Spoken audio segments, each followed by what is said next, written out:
নমস্কার, আপনারা দেখছেন ইন্ডিয়া নিউজ টিভি। সেরা 10টি বাছাই করা খবর।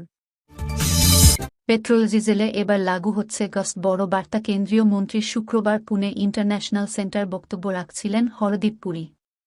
সেখানেই পুরী বলেন, পেট্রোল ডিজেলের উপরে জিএসটি বসানোর বিষয়টি বহুদিন ধরেই বলে আসছি। এখন কেন্দ্রীয় অর্থমন্ত্রীও পেট্রোল ডিজেলের উপরে জিএসটি বসানোর কথাটি বলছেন। তবে বিষয়টি নিয়ে সবার ঐক্যমত হতে হবে। ছেলেকে 4 বছর যৌনদাস বানিয়ে রেখেছিলেন মা, বলতেন বিছানায় বাবার ভূমিকায় অভিনয় কর। কর্মী রিপোর্ট করেছেন যে রুডি তার মা জেনি সান্তানার সাথে 8 বছর ধরে বসবাস করেন। জেনি সান্তানা রুডিকে যৌনদাসী হিসাবে রাখে এবং তার বারে বিশ্বের কাছে মিথ্যা বলে। এ সময় তিনি রুডিকে গালিগালাজও করেন।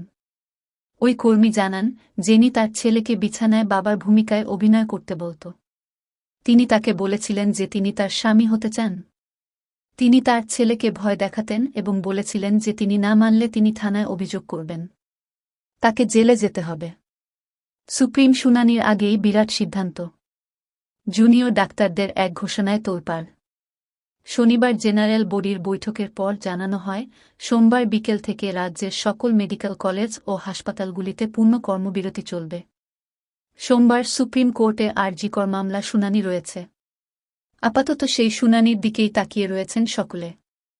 এই প্রসঙ্গে এক জুনিয়র ডাক্তার বলেন, হাসপাতালের সুরক্ষা নিয়ে সোমবার সুপ্রিম কোর্টে রাজ্য সরকার কি জানায় এবং শীর্ষ আদালত কি বলে সেটা দেখার পরেই কর্মবিরতিতে যাব। শুক্রবার রাতে একজন রোগীর মৃত্যুকে কেন্দ্র করে সাগর দত্ত হাসপাতালে উত্তেজনা ছড়ায়। রোগীর পরিবারের সদস্যরা সাগর দত্তের 4 তলায় উঠে জুনিয়র চিকিৎসকদের উপর হামলা চালান বলে খবর। এমনকি ফিমেল ওয়ার্ডে ভাঙচুর করা হয় বলে খবর। অভিযোগ, মহিলা ডাক্তারদেরও ঘর থেকে বের করে মারধর করা হয়। স্ত্রী সন্তান জন্ম দিতে পারেনি, তাই স্বামী ভাইকে বলল, তুমি চেষ্টা করো। ওই নারীর বিয়ে হয়েছে প্রায় 1-2 বছর এবং কিছু সমস্যার কারণে তিনি 9 বছর ধরে কোনো সন্তান জন্ম দিতে পারেননি। সন্তান না হওয়ার কারণে তার শ্বশুরবাড়ির লোকেরা তাকে নিগৃহীত করতে শুরু করে। নারীর শাশুড়ি এবং শ্বশুর তাকে নানা ধরনের তীর্যক মন্তব্য করতে থাকে। স্বামীও তার বিরুদ্ধে ষড়যন্ত্র করে এবং তার জীবনকে একদম নরক করে তোলে।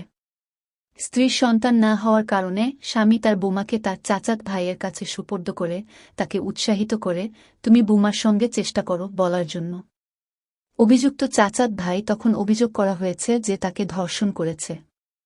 আসুন নিচে বিস্তারিতভাবে জানি পুরো ঘটনা। কাজ আছে কিন্তু বেতন নেই। ভয়াবহ অবস্থা বাংলার। পশ্চিমবঙ্গে গত 2 বছরে বেড়ে গিয়েছে বিনা বেতনে কাজ করা কর্মীর সংখ্যা। বিনা বেতনে কাজ আবার কি, কেনই বা করেন? পরিসংখ্যান মন্ত্রক জানাচ্ছে, যারা পারিবারিক ব্যবসা বা কারখানায় কাজ করেন, বেতন নেন না, তাদের এই ধরনের কর্মীর তালিকায় ধরা হয়। বিভিন্ন পেশায় এই ধরনের কর্মী রয়েছেন। কেউ পারিবারিক জমিতে চাষ করেন, কেউ দোকানে বসেন, কেউ আবার কারখানা কিংবা অন্য কারবার সামলান। তারা হাতে বেতন নেন না। পারিবারিক আয় তাদের আয়। সরকারি হিসেবে তারা কেউ বেকার নন।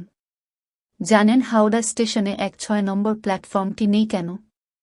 হাওড়া রেল স্টেশন ভারতের ব্যস্ততম রেলওয়ে স্টেশন হওয়ার পাশাপাশি এখানে সর্বাধিক সংখ্যক 2-3টি রেলওয়ে প্ল্যাটফর্ম রয়েছে। কিন্তু আশ্চর্যের বিষয় হল 6 নম্বর প্ল্যাটফর্মটি নেই। কিন্তু কেন জানেন?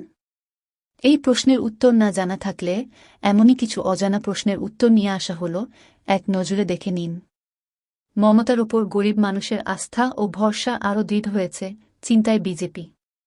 সাধারণ মানুষের সেই বোধ থেকে বিজেপিও বুঝতে পারে গণ আন্দোলন থেকে রাজনৈতিক ফায়দা তারা ঘরে তুলতে পারবে না। আরজিকর কাণ্ডের জেরে রাজ্য রাজনীতিতে যে সমীকরণ বদলে গিয়েছে সেটাই এখন বঙ্গ বিজেপিকে ভাবিয়ে তুলেছে।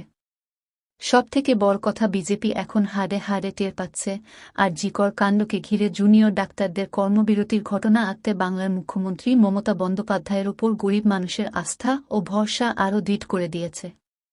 তারা বুঝে গিয়েছেন তাদের জন্য মমতা ছাড়া আর কেউ নেই।